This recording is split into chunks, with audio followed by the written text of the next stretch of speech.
Hello नमस्ते good morning सम्पूर्णमा सन्चै आरामै हुनुहुन्छ होला सकुशल रहनु होला एकदम क्लियर आफ्नो यो बर्खायामको समयमा कतिखेर कहाँ हलबाडीहरू बर्खायामले गर्दाखेरि हानि नोक्सानी क्षति पुर्याउने हुन्छ हैन त्यसकारण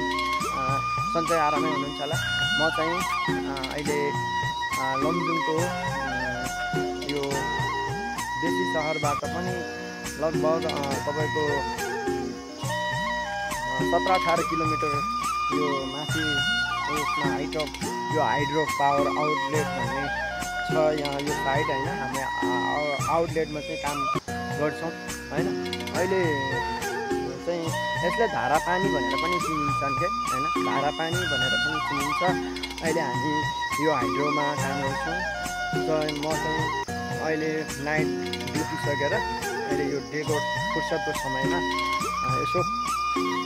यो भिडियोतिर यसो भिडियो बनाऊँ कि भनेर यसो हिँडेको अहिले खानपिन गरिसक्ने हो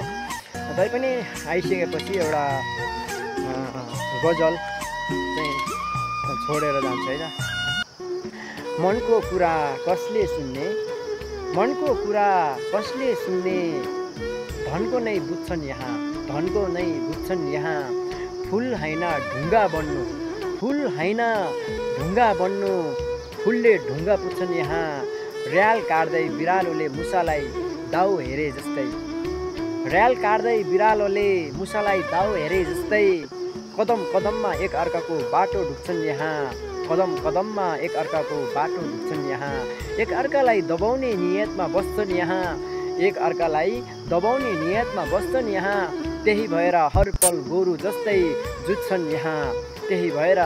हर पल गोरु जस्तै जुझ्छन् यहाँ बाघको छाला स्यालको रजाई भने जस्तै गरी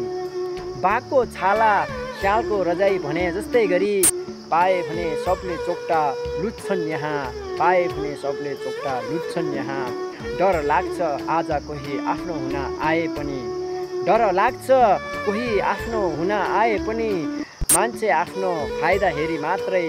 झुक्छन् यहाँ मान्छे आफ्नो फाइदा हेरी मात्रै झुक्छन् यहाँ धन्यवाद।